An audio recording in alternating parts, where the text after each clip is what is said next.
Jesus. Fecha teus olhos por um minuto. Senhor, em nome de Jesus, nós te louvamos, Pai, te bendizemos. Até aqui o Senhor tem falado conosco, e eu te peço, continua falando, Senhor, acalma os nossos corações, ó Pai. Deus, que toda a ação do inimigo para trazer um cansaço, trazer a falta de entendimento da Tua palavra, que vem para roubar a semente que é semeada nessa manhã, nós anulamos agora em nome de Jesus. Nós manietamos, amordaçamos, amarramos toda a ação do espírito humano contrário a este lugar, toda a ação dos espíritos imundos contrários, Senhor, a este lugar. Nós declaramos que agora nós só queremos sentir a Tua doce presença, Jesus, através do Teu Santo Espírito. E que o Teu Espírito, Senhor, possa falar poderosamente através da minha vida, em mim, através de mim, Senhor. E que realmente, Pai, possamos ter uma manhã gloriosa na Tua presença. É o que eu te peço e desde já te agradeço, em nome de Jesus. Amém. Amém, irmãos? Eu não sei quanto a você, mas eu sinto a presença de Deus assim de uma forma muito especial nessa manhã. Amém? Sabe quando você sente o corpo tremer, mas não é de nervoso? Com a primeira vez que te dão uma oportunidade, você sobe num altar, num palco, para falar, você treme, né? Aí você aprende nas aulas de homilética, segura uma caneta para descarregar a tensão. Mas não é isso, é presença de Deus mesmo, amém? Nós começamos a falar a semana passada a respeito dos benefícios por praticar o zelo de Deus. E nós falamos quais são esses benefícios. Nós aprendemos que o zelo me faz prosperar, me faz viver as promessas que Deus tem para mim. O zelo me faz prosperar em todas as áreas. E nós falamos sobre a vida de dois homens, Josué e Calebe. Então eu falei de Josué, hoje eu quero falar na vida de Calebe, o que esse zelo de Deus. Quando falamos de zelo, falamos de cuidado, falamos de cuidado em ouvir, em praticar, em obedecer. E nós já vimos algumas coisas a esse respeito na vida de Josué. Falamos de uma conta meio doida, né, irmãos? Que de uma certa quantidade de pessoas que Deus fez a promessa, somente 0,0002% alcançaram a bênção. Isso é pouco, sim ou não? Então não é muito diferente de hoje. Mas nós terminamos dizendo que para Deus não há impossível, não é? E hoje eu queria falar também sobre esse zelo, não é? Como é que você alcança o que Calebe alcançou? Por ter zelo com a palavra de Deus, zelo em praticar aquilo que ele aprendeu através de Moisés, através do próprio Deus. Como você alcança algumas coisas? Assim como Josué, Calebe também foi um conquistador. É tanto que existe algo que, se você procurar, você vai achar muitas mensagens na Bíblia assim, a unção de conquista. Porque Calebe, ele é conhecido como um conquistador. E é interessante porque, como é que eu alcanço isso na minha vida? Como é que eu consigo viver os sonhos ou as promessas que Deus tem para mim?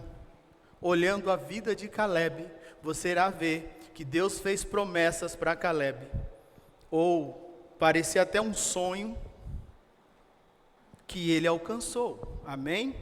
Então, seguindo aí os passos de Calebe, eu gostaria que você abrisse a sua Bíblia em Josué, capítulo 14, verso 6. Nós veremos aí de uma forma muito prática, irmãos. Às vezes nós queremos florear muito as coisas, mas quando você olha para a vida de Calebe, você olha para a vida de um homem muito simples.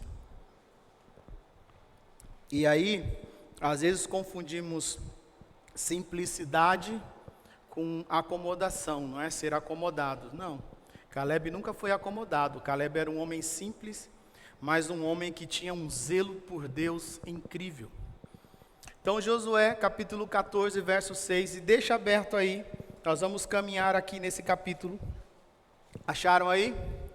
Diz assim: uma delegação da tribo de Judá, liderada por Calebe, filho do quenezeu Jefoné, foi a Josué em Gilgal. Calebe disse a Josué: lembre-se do que o Senhor disse a Moisés, o homem de Deus, a respeito de você e de mim, quando estávamos em Cádiz Barneia. Então, a primeira manifestação do cuidado de Calebe em zelar por aquilo que Deus faz. Calebe aqui nos ensina que para você alcançar algumas coisas, você precisa ter certeza de quem fez a promessa na sua vida. Porque quando vêm as lutas, quando vêm as dificuldades, a nossa tendência é duvidar. A nossa tendência é esquecer de quem nos mandou sair do barco e caminhar. Porque enquanto Pedro ouvia a voz de Cristo, ele caminhava. Quando ele decidiu olhar e ouvir, e a turbulência ali tudo, ele começa a afundar. Quando nós estamos vivendo algumas coisas de dificuldades, ou parece que está demorando muito, a nossa tendência é começar a duvidar. E nós somos humanos, irmãos. No início do ministério, quando eu abri mão de muitas coisas, e a situação ficou difícil, porque Deus, Ele permite algumas coisas para ver até onde você caminha. Eu lembro que, quando vinham algumas coisas, alguns insultos, algumas coisas, eu ficava assim pensando: será que Deus me chamou mesmo? Será que foi Deus que falou comigo? Porque você é humano. Só que você não pode permitir que isso entre no seu coração. Então Calebe, ele tinha certeza da promessa. Ele tinha certeza. Porque ele foi muito claro com Josué. Lembra do que Moisés disse a meu respeito e a teu respeito? Quando vier, irmãos, quando chegar o tempo, ou quando a coisa está muito difícil, lembre-se do que Deus diz a seu respeito. Quem é você? Você é filho de Deus em Cristo Jesus. Quem é você? Em Cristo, toda a sorte de bênção foi liberada nas regiões celestiais. Esse é você. Você não é perfeito, eu não sou perfeito, ninguém é perfeito. Mas nós temos promessa. As promessas, irmãos, não dependem de quem recebe, depende de quem prometeu.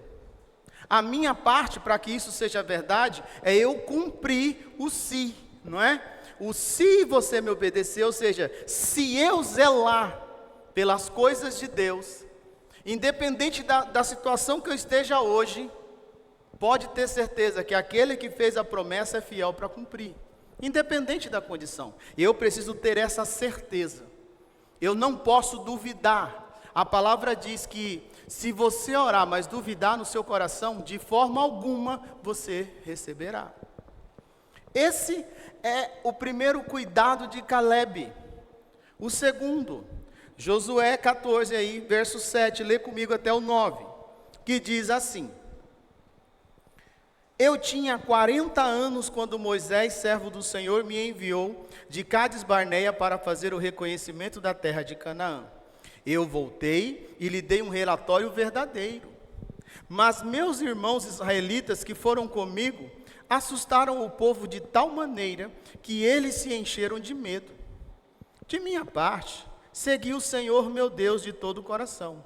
Por isso, naquele dia, Moisés me prometeu solenemente: a terra de Canaã, na qual você caminhou, será herança permanente para você e seus descendentes, pois você seguiu o Senhor meu Deus de todo o coração.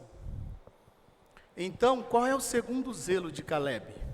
Ser digno de confiança, ser totalmente fiel a Deus.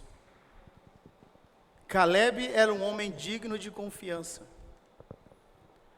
Calebe seria, na questão do falar, como Jó. Quando Deus olha e diz: está vendo o meu servo, Jó?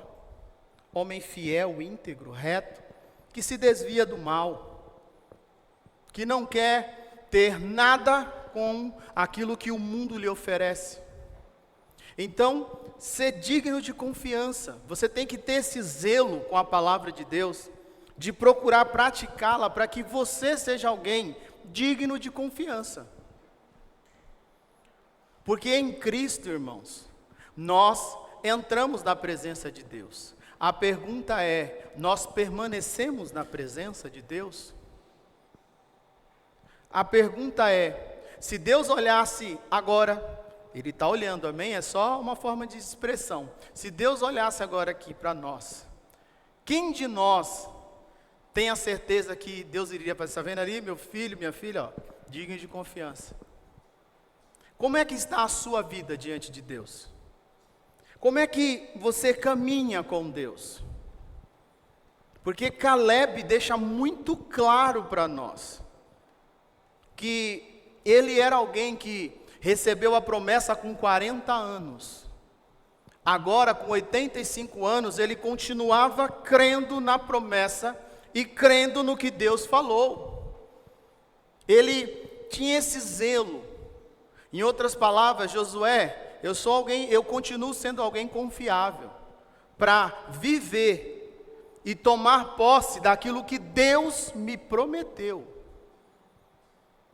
Porque muitos de nós, irmãos, quando chega o tempo, nós já estamos tão cansados, que nós já não conseguimos mais e falamos: isso não é para mim, isso deve ser para outro. O meu tempo já passou, isso deve ser para os meus filhos, para os meus netos. Não. Deus fez uma promessa a Caleb. Caleb agora, com cuidado, manifestando o zelo de Deus, ele continua crendo que aquele que fez a promessa também tinha poder de dar vigor. Porque um homem com 85 anos, irmãos, com o vigor de Caleb, aí você fala: é impossível. Não é não. Esse dia eu estava vendo um vídeo de um homem de 82 anos, que subia num coqueiro de quase 20 metros de altura e descia brincando. Eu falei: mas jamais eu faço um negócio desse. Vigor. Você vai discutir a força de um homem desse? Você vê homens de 60, 70 anos pegando 2 sacos de cimento. Quantos de nós conseguem pegar um pelo menos? Então existem pessoas que Deus dá um vigor maior do que o normal.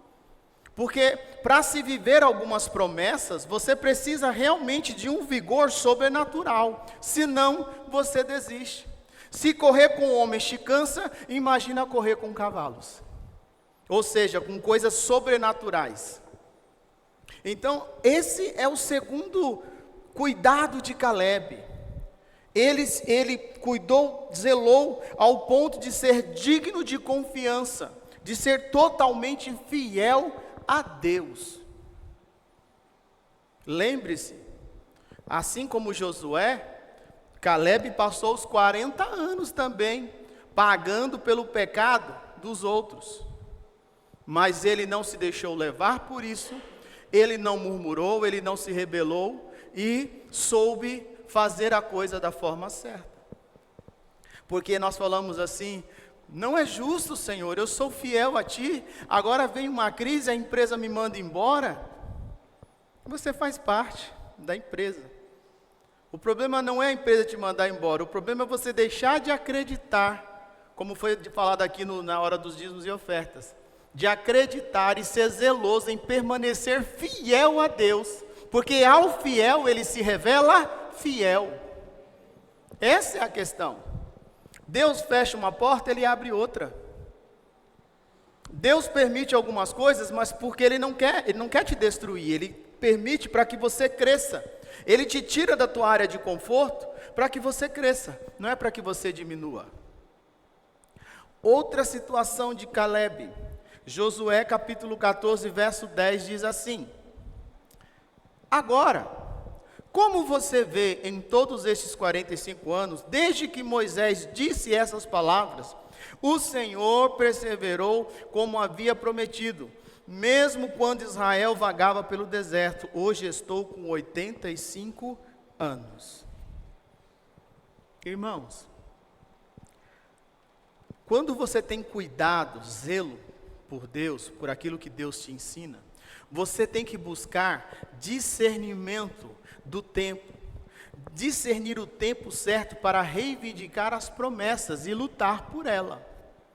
Às vezes o nosso problema não é que Deus não está falando, não é que não foi Deus que prometeu. Às vezes o nosso problema é que nossa falta de zelo, de temor a Deus, nós damos passos em falso. Como diz o mundo, enfiamos o pé na jaca. Nós queremos fazer as coisas fora do tempo.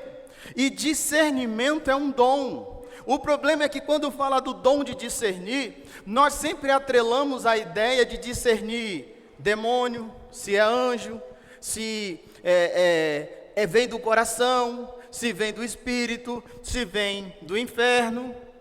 Tudo isso é válido, mas existe um discernimento que mesmo antes de Cristo vir à terra, morrer e ressuscitar, Deus já tinha dado ao seu povo, que era o dom de discernir os tempos, tempos para ir à luta, tempos para reivindicar e viver a promessa. E isso falta, irmãos, em nós, ainda mais no tempo a qual vivemos, onde tudo é muito rápido. Onde você tem um celular e agora só porque está um pouquinho lento, você já diz, esse celular não presta, preciso comprar um porque esse que saiu agora tem não sei quanto de memória, você quer sempre muito rápido. Só que Deus é atemporal. Deus não vive no nosso tempo. 1 ano, 1000 anos é como um dia e um dia é como 1000 anos. Você precisa entender isso. E para você entender, você tem que buscar esse discernimento. 1 Crônicas 12:32. Anote aí. Esse é um versículo chave de discernir tempos. E uma pessoa que sabe discernir o tempo, de fazer ou não alguma coisa, irmãos, isso é um talento, um dom incrível de Deus. Porque dificilmente ela se precipita. 1 Crônicas 12:32 diz, e dos filhos de Isacar, 200 de seus chefes. Olha só, não era toda a tribo, 200, somente 200 de seus chefes, destros na ciência dos tempos, para saberem o que Israel devia fazer, e todos os seus irmãos seguiam suas ordens. Quem sabe discernir tempo, se torna líder automaticamente. Porque você olha nessa pessoa e diz, essa pessoa é sábio, eu estou pensando em fazer algo, vou buscar conselho. Então esses 200 homens, eles eram mestres. Deus deu essa capacidade de ter a ciência dos tempos, ou seja, o conhecimento do tempo. Então quando Israel pensava em ir à guerra, quando Israel pensava em tomar posse de algo, eles buscavam esses homens e perguntavam a eles, e eles diziam se era o tempo ou não de ir à guerra. Hoje nós temos o Espírito Santo de Deus em nós, irmãos, amém? E quantas guerras você está enfrentando e não era o tempo de você entrar nelas? Quantas coisas você está vivendo porque você tomou decisões e não era o tempo certo de tomar a decisão. Você estava de cabeça quente. Você ficou nervoso. Você caiu no conto do vigalho. Você vê, né, irmão? Você fala assim, como é que pode? Você vê no jornal, como é que pode? O cara veio lá e falou e o cara caiu no golpe e perdeu não sei quanto. Irmãos, isso é espiritual. Como que pode? Você sabe, olha aí a coisa que está agora, o tal do jogo do tigrinho, né? Quanta gente perdendo tudo, sabendo que aquilo é uma mentira, sabendo que aqueles influencers, onde muitos já estão sendo presos, são pagos para mentir ali. Mas você fica ali e você se precipita, você não consegue discernir.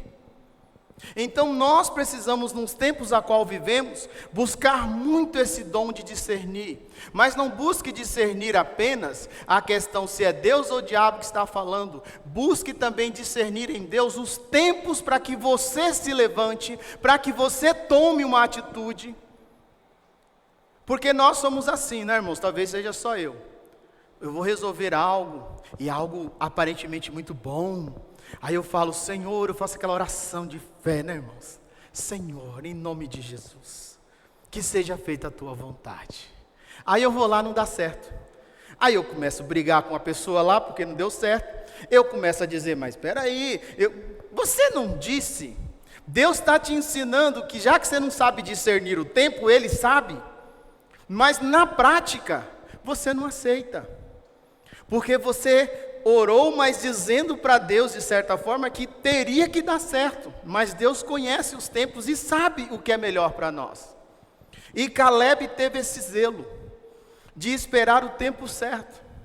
Irmãos, lembre-se bem, 45 anos, não são 45 dias.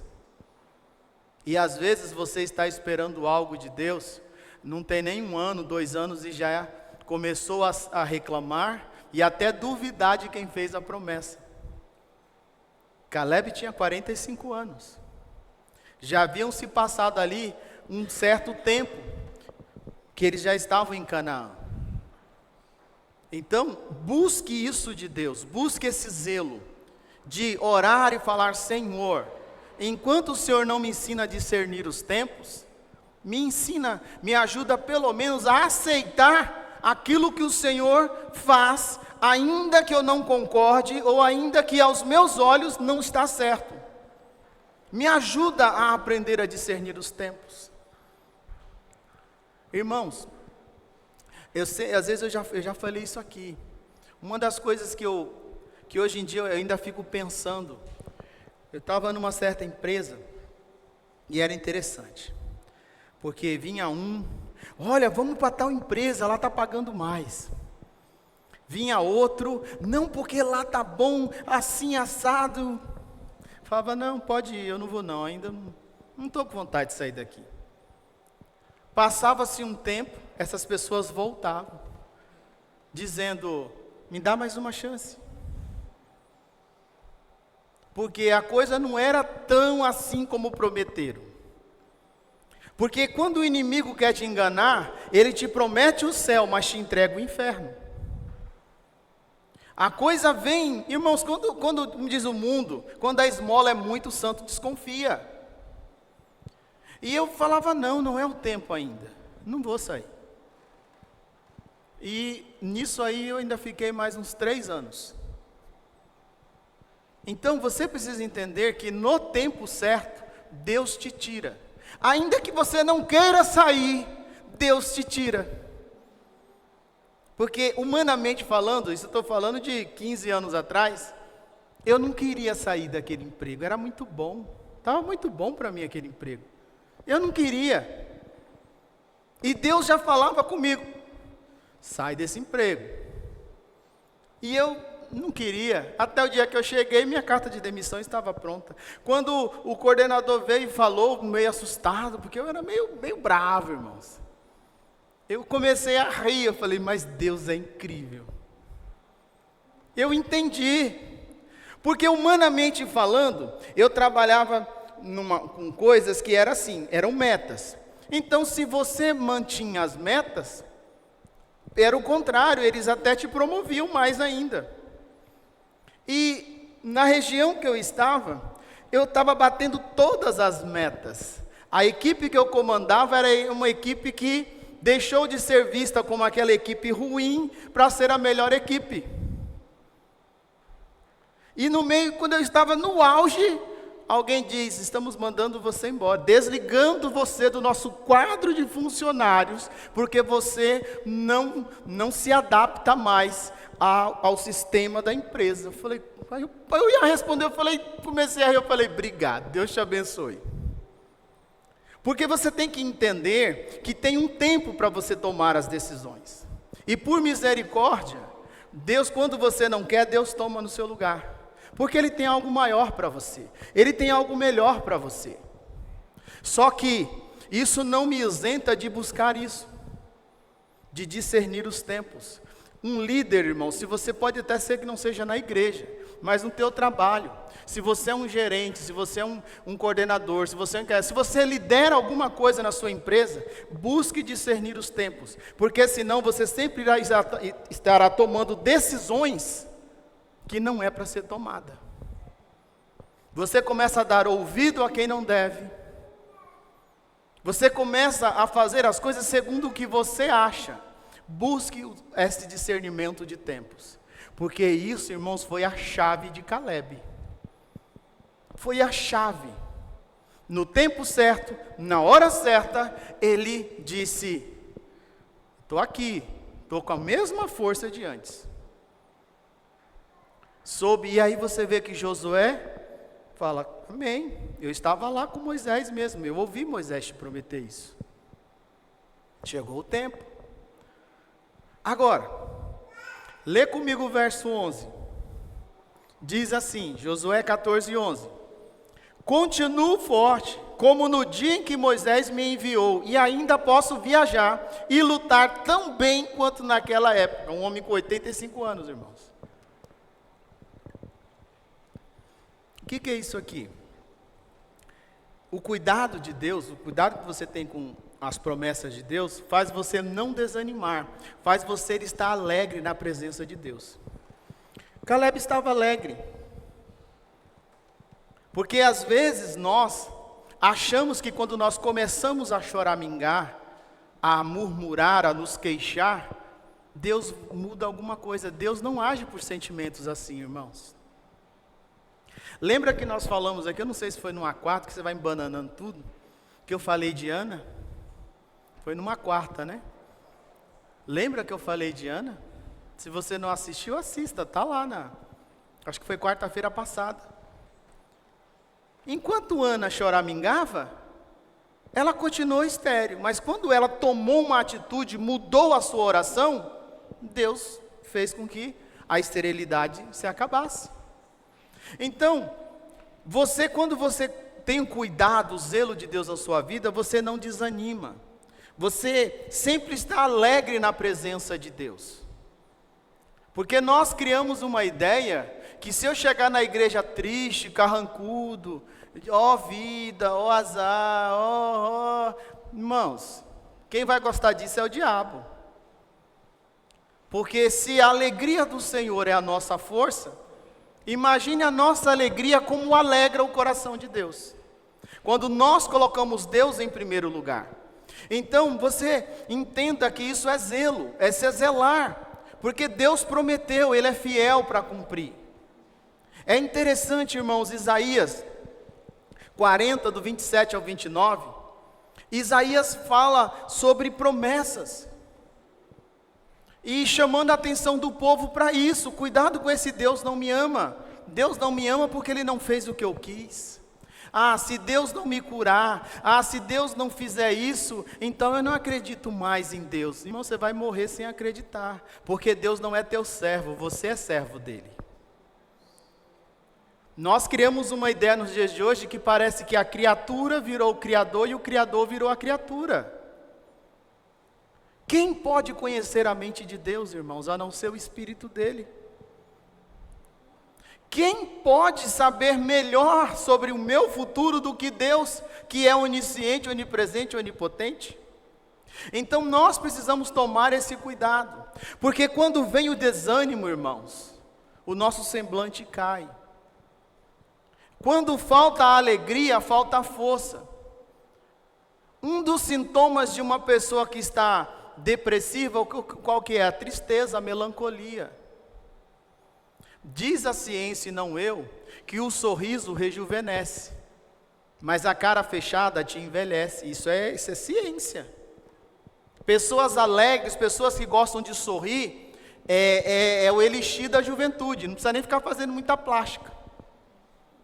Rejuvenesce, isso é a ciência, não sou eu não, pesquise. Pessoas muito carrancudas criam... O seu rosto começa a ficar marcado antes do tempo. Então você precisa ter essa alegria na presença de Deus. Que alegria é essa? A alegria de saber que aquele que prometeu, aquele que fala com você, aquele que habita em você, é fiel. Ele não te desampara. Ele não permite algo na sua vida que não seja para o seu crescimento. Talvez se Caleb não tivesse esperado, e quisesse tomar a atitude antes, ele não teria a experiência e o conhecimento que agora ele tinha para fazer o que tinha que ser feito. Porque, olha que interessante, Josué 14:12 aí, lê comigo, olha que interessante, diz assim: portanto, dê-me a região montanhosa que o Senhor me prometeu. Você certamente se lembra de que, enquanto fazíamos o reconhecimento da terra, descobrimos que os descendentes de Enaque, ou seja, gigantes, viviam ali em grandes cidades fortificadas. Grava bem, não era um gigante, era uma raça de gigantes. Davi matou Golias, e Caleb tinha que matar uma raça inteira, com 85 anos, viu? Mas se o Senhor estiver comigo, eu os expulsarei da terra como o Senhor prometeu. Como quem, irmãos? Quem fez, você não depende de nada. Quem fez a promessa é fiel. Quem faz a promessa é capaz de cumpri-la. Você só tem que obedecer, você só tem que ter zelo. Porque para você viver a promessa, você precisa vencer gigantes, sim ou não? Gigantes são os problemas que surgem, irmãos. Olha que interessante. Deus disse que daria aquela região para Caleb. Mas disse para ele que naquela região ali, quando ele fez os 12 espias foram fazer turismo. Lembra? Porque nós às vezes temos a ideia errada desse texto. Aqui no hebraico, esse espionar é latura a palavra. Latura é turismo em português. Então eles foram como turistas. E o turista, ele não vai na periferia de uma cidade quando ele vai passear. Ele vai nos melhores lugares. O que Deus queria é que eles olhassem como aquela terra era boa. E voltassem para contagiar os milhões de israelitas. Não. Com exceção de Josué e Caleb, os outros olharam, disse que a terra era boa, mas começaram a olhar as dificuldades. Só que Deus disse que daria, mas já deixou claro que não seria fácil. Porque às vezes o nosso problema, irmãos, é que nós olhamos para a promessa que Deus fez e achamos que vamos cruzar os braços, não precisamos nem orar, nem jejuar, nem fazer nada, que cai do colo assim. Olha como Deus é bom. Deus já fez isso e não deu certo, irmãos. O homem é culpado disso. Deus cria Adão e Eva, você não precisa fazer nada, só tomar conta aí, administra, governe. Pisou na bola. O povo, esse povo aqui que nós estamos falando, estava no Egito, sim ou não? Quando foi sair do Egito, a palavra diz que os grandes exércitos do Senhor saíram do Egito, não saíram escravos. E saíram ricos, milionários, porque Deus colocou graça no povo egípcio, e eles deram para eles ouro, deram um monte de coisa. O que foi que eles fizeram com esse ouro que eles ganharam, irmãos? Um bezerro de ouro. Quando a coisa vem muito fácil, você faz disso o teu bezerro de ouro.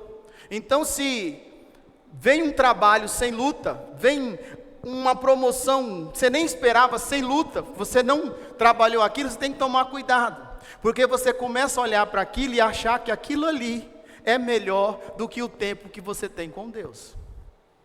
O problema é que assim como Isaac, Abraão e Isaac, um dia Deus vai pedir o teu bezerro. Vai. Porque tudo aquilo que está entre você e Deus, você chama de idolatria. O que é idolatria? É tudo que está entre você e Deus. Então, você precisa entender que a promessa veio, o vigor veio, aquilo que Caleb precisava como um guerreiro, ele tinha homens confiáveis, porque ele tinha que vencer gigantes. O inimigo jamais irá recuar sem lutar, irmãos. Ele já perdeu espiritualmente falando, mas ele acredita que ele pode tirar algo de você. Então a gente precisa tomar esse cuidado. Isaías 40, verso 13, Isaías diz que o Espírito de Deus não está limitado. O Espírito de Deus não está limitado. O que é que Deus não pode fazer, irmãos? Apesar disso parecer um jargão, a maioria de nós, quando olhamos para os gigantes em nossas vidas, contra as muralhas que se levantam contra nós, nós começamos a querer recuar. Não queremos enfrentar os gigantes, e deixa eu te dizer uma coisa: Deus sempre te colocará de frente para os seus medos. Você vai ter que vencê-los, porque o nosso Deus não tem medo de nada. Aquilo que você foge, parabéns, uma hora você encontra na curva. Deus sempre te coloca diante dos seus medos, porque é como um trauma. Se você não vencer os traumas que você vive, ou que te levaram a viver, ou que marcou a sua vida de forma ruim, se você não encarar isso, você passa a vida inteira olhando para aquele trauma, uma ferida que nunca cicatriza, porque você não esquece do que você passou, mas quando você foi curado, há só uma cicatriz, é só uma lembrança. Quando não foi curado, aquilo dói. Passa 10, 15 anos, quando você se depara com aquilo, o coração acelera. Irmãos, é uma coisa incrível, o lugar do trauma, você sempre o sentirá, sabia? Eu te falo por experiência própria, porque quando eu tive o trauma da coluna, que eu fiquei paralítico, e Deus me curou, me tirou de uma cadeira de roda, é interessante, o médico disse que eu não podia mais carregar nada, que já era um milagre eu estar andando, e eu fui trabalhar aqui na igreja, carregar cimento, não sentia nada, até hoje eu não sinto nada na coluna. Mas é interessante, quando eu tomo um susto, ou quando eu passo nervoso, o lugar começa a queimar. Aí eu me lembro, falo, Deus é bom. Porque é a forma que Deus usa para fazer assim, olha o que você está fazendo, cala a boca, Moisés, entra para a tenda, pode deixar que eu trato. Porque nós queremos agir, nós queremos enfrentar o gigante, porque eu sou cristão e eu não tenho medo de gigantes. A pergunta é, Deus mandou você enfrentar? Ou mandou você esperar o tempo certo? Porque quem derruba o gigante é Ele. Você pode até fazer algo, mas quem guia a pedrada que derrubou Golias é o Espírito, não é você. Uma hora, haverá uma brecha no capacete do gigante, e é ali que você vai acertar. Deus nunca errou um tiro, irmãos, não erra. Então você precisa entender que o Espírito de Deus não está limitado, e que toda a promessa que Deus já te fez, se você tiver zelo, espera, porque os gigantes surgirão, mas Deus está com você, e você não vai ao gigante porque você é bom, porque você é capaz, você vai ao gigante em nome do Senhor dos Exércitos.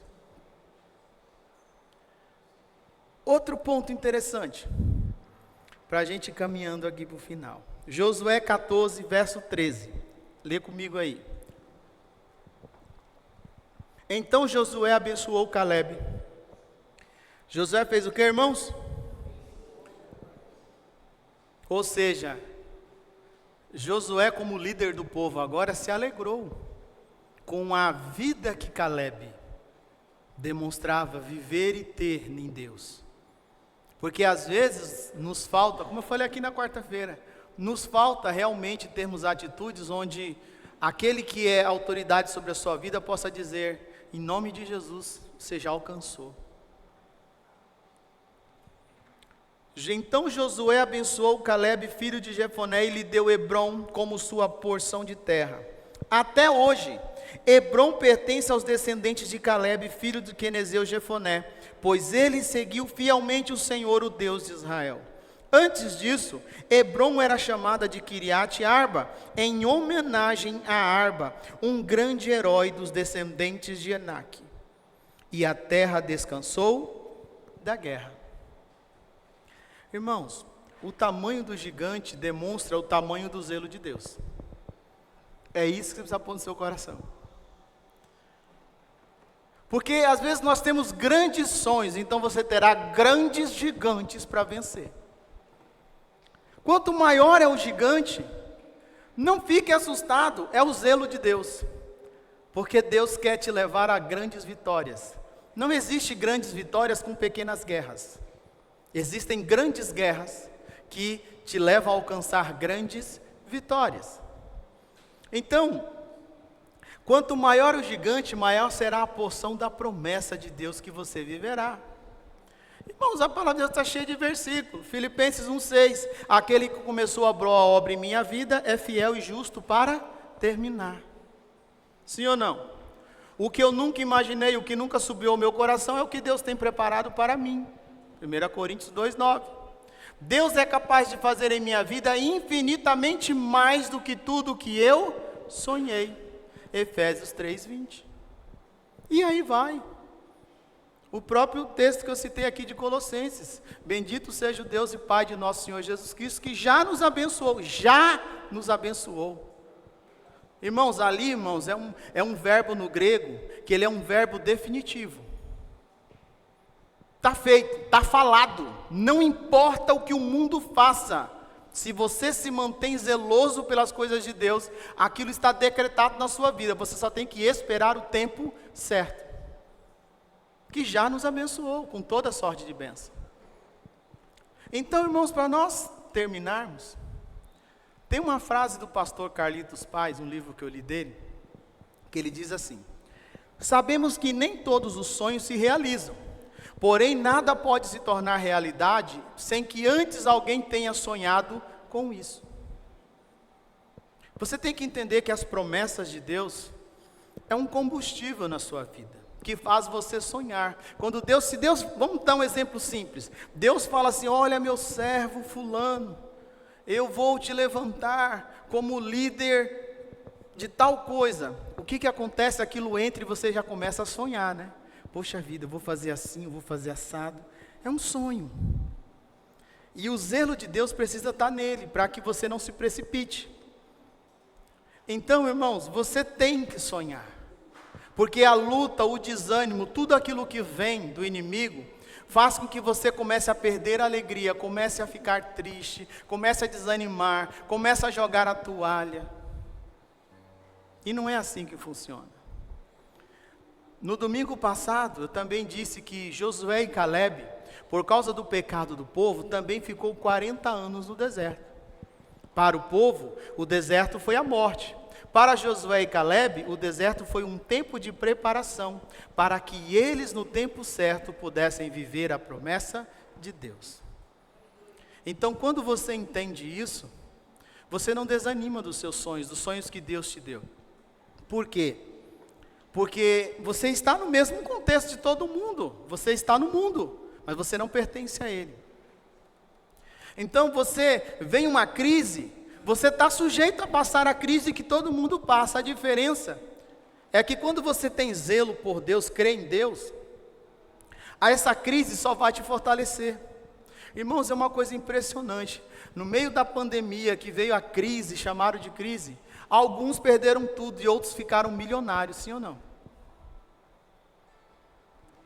No meio da crise, alguns pensaram assim: vou morrer, vou gastar tudo. Outros pegaram o que tinha e compraram imóveis a troco de banana. Então tudo vai como você vê. Eu te falo porque, não por causa da Covid, mas a gente estava andando lá e fomos numa loja quando liberou, e a gente precisava comprar um sofá, porque eu estava sem sofá, e fiquei sem sofá porque fechou tudo. Aí o vendedor começou a falar assim: rapaz, só tem essa peça aí, o povo está comprando assim. Olha, inclusive acabou de sair uma senhora daqui, minha esposa estava junto.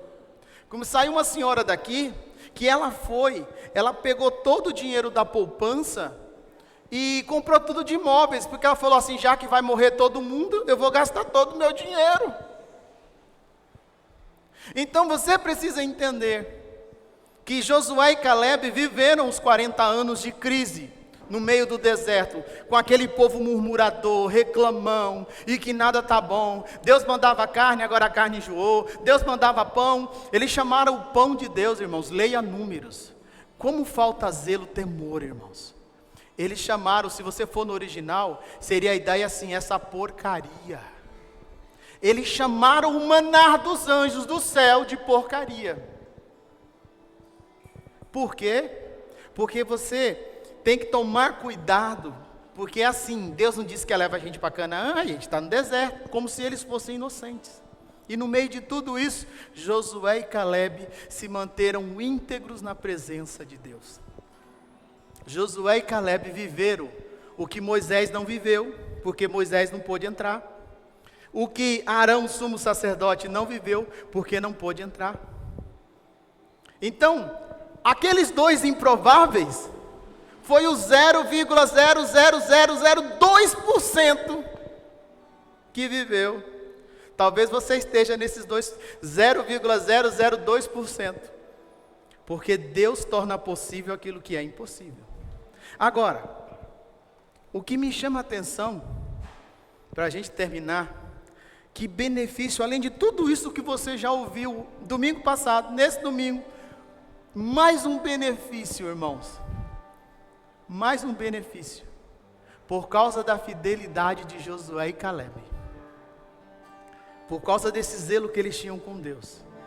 A parte B do verso 15, do último versículo que nós lemos, diz: e a terra descansou da guerra, ou a terra teve descanso da guerra. A terra, Canaã. Então o zelo de Deus, e esse zelo de Deus que eles praticavam, trouxe a bênção não somente para eles, mas para todo o povo que estava sob a autoridade deles. O zelo que você tem a Deus fará a tua família entrar no eixo. O zelo que você tem em Deus fará com que a empresa que você está lá preocupado comece a prosperar. Deus vai abençoar porque você está ali. E o mais importante, aqui diz que Deus trouxe descanso à terra. E quantos de nós nessa manhã estamos cansados de tanto lutar? Sim ou não? Só que esse descanso não é permanente, viu, irmãos? É só para você revigorar, porque sempre haverá um gigante maior para vencer. Mas todos nós precisamos desse tempo de descanso. Então eu convido você a ficar em pé aí no seu lugar, se você puder. Feche os teus olhos por um minuto, isso não é misticismo. É só para você não se distrair. É só para talvez como Pedro, você não fique olhando o que está em volta e começa a afundar. Começa aí, pelo Espírito de Deus em Cristo Jesus, começa aí a fazer uma reflexão aí no seu interior. Quais são as guerras que você está cansando? Que já passou aí alguns anos e parece que a coisa não termina. É um gigante atrás de outro gigante. É interessante que houve descanso. Dali para frente, quando você começa a ler Juízes, ler o livro dos Reis, você vê que era assim: Deus vinha à guerra, alguém se colocava na posição, zelava pelas coisas de Deus, destruía o inimigo e havia paz por uns anos. Vem Davi, a mesma coisa, Davi coloca tudo no eixo, Salomão herda tudo e havia paz em Israel.